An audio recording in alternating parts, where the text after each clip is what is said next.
Hi everyone, and welcome back to a brand new episode of Front Row on Economy.lk. In conversation, I have with me Jiffry Zulfer, who is the founder and CEO of PickMe. Welcome, Jiffry, to the show. Thank you, Shah.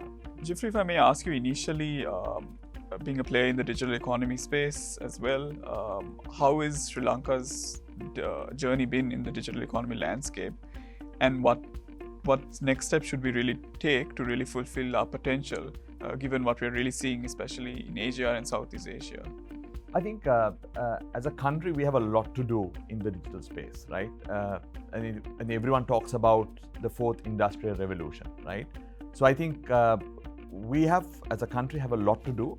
There's obviously entrepreneurship is a key piece. Obviously, we need to encourage a lot of entrepreneurs to get into this space.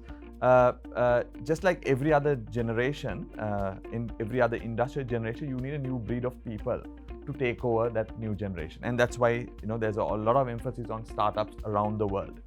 So we need to obviously encourage a lot of Sri Lankans to take on tech startups, and also encourage some of the Sri Lankans living abroad to come back in our country. But at the same time, there's obviously some important policy decisions that needs to be made, right? Obviously, in terms of encouraging foreign investment to startups, at the same time ensuring that that we create an environment that gives Sri Lankan startups an opportunity to grow in these markets, and as they do that, they can also explore other markets as well. So I think there's obviously a lot of details in this, but I think if the right policies are made, I'm quite confident that this new generation of young entrepreneurs can really take this country out, to a much brighter future. If you mentioned at the start about fourth industrial revolution, some of the new technologies, how are you all as a startup and a mobility provider really leveraging some of the new technology? Because you can't just use a lot of these are just even quoted out of place without properly understanding it. How are you all integrating it within your systems? And from Sri Lanka space, what kind of technologies do we really need to harness in the next few years? That's a very broad question, right? But I can tell you that for us to compete with obviously the multinationals, we have to be ahead of the game, right? If not equal to what are the kind of technologies they would use. So the answer is, we are using the best out there, right? We have to keep using the best out there. And at the same time, we are obviously training the next generation of engineers in the country, and also and potentially entrepreneurs, right? So this is what we are doing, right? There's a lot of work happening in computing, obviously using computing power and all that new stuff, machine learning, artificial intelligence. There's obviously a lot of work happening, and I think by looking at our company, we are essentially trying to keep ahead in terms of technology. An interesting point, I think, in past conversations with you brought out is the fact that in the last 5 years or so, the cost structures have pretty much remained the same.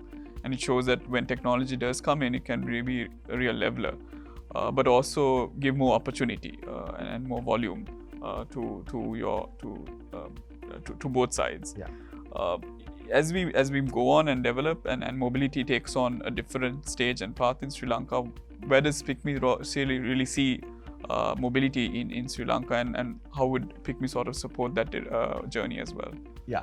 So let me break that question into two, right? So I think digitizing services or industries has huge benefits, right? We've seen it in the industry that we've operated in. Obviously, efficiencies improve, cost of that service comes down.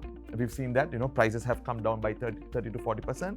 They haven't increased over the past 5-6 years, right? And obviously it creates like you said, a good level playing field, right? And I think it has, it has helped to some extent. It has helped productivity, right?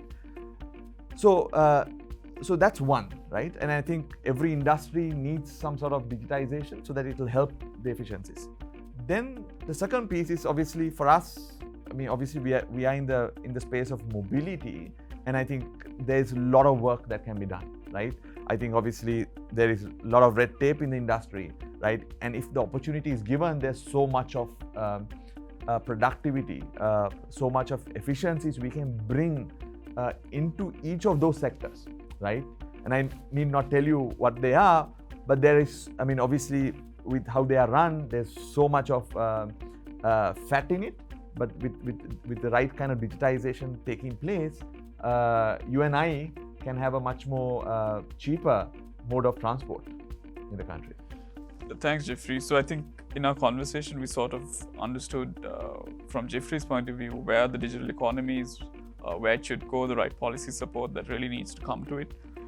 Supporting really homegrown entrepreneurs to take that leap forward and be able to scale businesses, which is, I think, key in this process, and identify technologies which will work for them and their kind of solutions. And the overall mobility journey, where Jiffry is of the view that similar disruptions that they've done to existing mobility sectors can be further enhanced to other areas within the overall mobility of Sri Lanka.